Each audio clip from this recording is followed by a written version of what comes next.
parce que la justice aussi doit avoir une mission barewul dañuy dugg tuuti rek ci wàllu économie président wax na ci ginnaaw bi nga xamante ne dañu hérité wu benn réew boo xamante ne dañ ko fekk en ruine ce qui est contraire li ñu gis démb un pays en ruine n'organise pas un défilé le 4 avril avec tout ce qu'on a vu comme moyen ñu gis ni que son président de l'Assemblée nationale bi taxaw ne carrément matt bi ñu waroon toggee dafa tooy le président qui a dit que amatuñu marge budgétaire Diomaye en est revenu démb ñu gis fi que dañu am ci ay problèmes financiers yoo xamante ni par rapport ak la dette cachée bi nga xamante ne soulevé nañ ko un rapport de la Cour des comptes boo xamante ni génn na mu soulevé polémique avec la présence du représentant de FMI fii ci Sénégal bi nga xamante ni ci réponse am dafa ne selon li ngeen ñu wax ñoom ñu bëgg a confirmer tey ban lecture ngeen def ci économie Sénégal bi nga xamante ni dafa nekk à terre par rapport au licenciement de 30 000 employés Diomaye a dit que gisul kenn koo xamante ni dañuy violer ce droit ñu licencier ñëpp ce sont des contrats à durée déterminée ce contrat jeex su neexee duñ la renouveler waat alors que démb président Macky Sall mi ngi fi woon mi ngi leen doon fay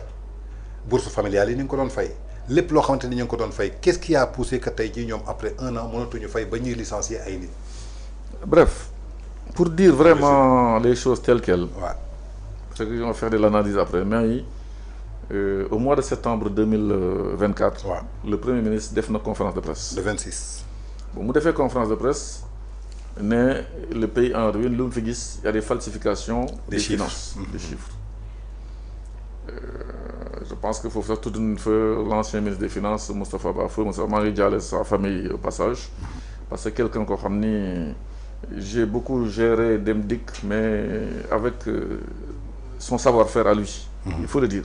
Voilà même boobu mu nekkee le directeur général du budget am na loo xam ne moo ko fa doon def te ministre des finances sax attanu ko. je dis parce que ministre du concours ah. bu doon concours am na ñeneen ñu fay toog non. voilà nomination la. mais kii il maîtrisait vraiment les finances et def na daal loo xam ni aujourd'hui je salue son travail beneen affaire mooy gouvernement en place def na benn audit ci IGF inspection générale des finances audit bi du audit contradictoire soo bëggee yëf yi leer da ngay woo même justice pour ñu condamner la il faut ñu convoquer la yow mi def lay woo kii ñu prétendre moo def aussi falsifié bi ñu ko war a jox yëf yi ne ko ñun lii li ñu gis nga wax sa xalaat ñu génne rapport audit doog a jël nag doog a saisir la cour des comptes cour des comptes boobu lépp lu fi passé de 2017 19 ba tey valide na ko dëgg la kay ñoom les mêmes magistrats ñoo validé lépp ne ma c'est bien directeur général national bu BCEAO mooy Alamine Lo boobu moom moo nekkoon directeur national BCEAO te fii lu fiy dugg ci prêt mënuñu ko cacher BCEAO ce n'est pas possible moom fu mu nekkoon bu jógee nee ne bon ci kër sax kilifa gi borom kër gi mën na bañ a ñàkk xam lu xew ci suuf ak suufu laal ak yooyu c'est parce qu'il n'a pas fait son travail il dormait à un moment donné gis nga fii la ñuy gis Afrique scandale dara xew yow yaa yoroon responsabilité nekk le gardien ba dara bari fi jàll mu romb la ñu ni bon tu n'as pas fait ton travail nga toog da ngay démissionner mais munoo ñëwaat ñu nommer le secrétaire général du gouvernement muy mel na du yow yaay jóg tey li nga daan wax démb naan taux de PIB beeg taux de croissance beeg ñoo am meilleur taux je me souviens de sa conférence là. Ouais, il a évalué. Mais c'est pas la même personne. Uniquement pour des problèmes de strapontin et de poste. C'est malsain.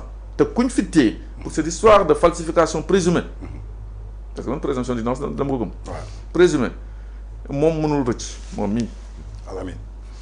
Diba c'était le directeur de la programmation budgétaire. Ouais, Cheikh Diba l'actuel ministre des budgets et des finances.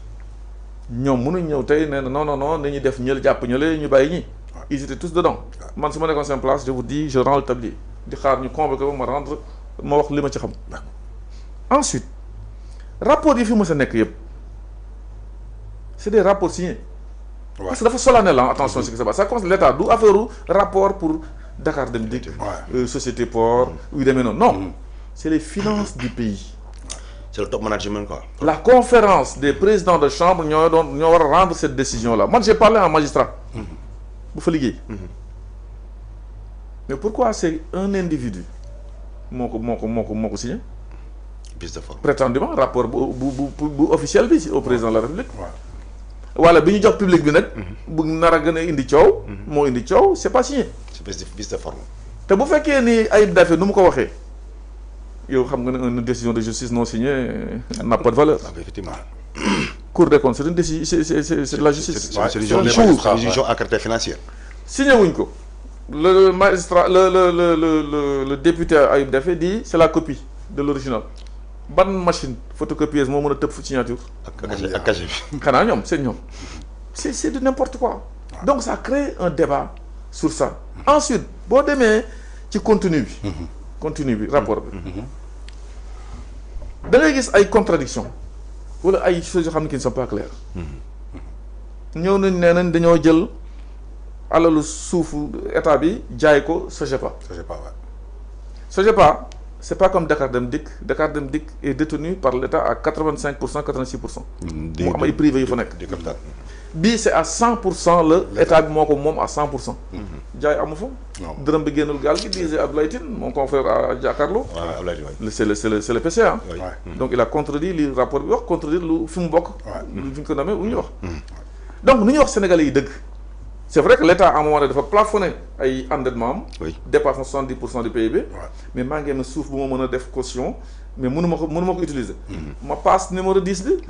maa ko moom. non c'est de l'ingénierie financière. c'est-à-dire que c'est de l'ingénierie financière. non vraiment il faut. boobu bu ko joxee SOGEPA lever ay sukuk. mën ko def lépp ci xam lépp ci ay fonds. mais indi ay fonds. fonds yooyu. moo doon tax ay jam ñaajo. lam nag ma dégg kenn naan sax boo doxee ci télé bi gis ne xam ne fii xaalis bi dugg na fi boo doxee fii même si on veut la cacher c'est pas été volé. c'est pas pareil. donc yooyu yëpp sont des choses nga ñëw ñu ne disponibilité xaalis bu ñu fekk fii ci réew mi 173 milliards nga fi fekk. loolu nga wax Cour. c'est le gouvernement qui le dit. la Cour quand même foofu a eu nu mu tànk l'intelligence d'aller interpeller les banques yu ñu cité yëpp. c'est ndax 73 milliards moo fa nekk. il a trouvé ñi fi jógee lu ñu waxoon moom la fa fekk 278 milliards. avec un écart de 104 milliards. mun leen nag yéen seen yëf yi leerul. il y a des nébuleux dedans. 15 milliards yi ñu fekk ci compte payeur général ñu ne compte personnel la pourquoi dugal leen ko ci disponibilité yi c'est écrit.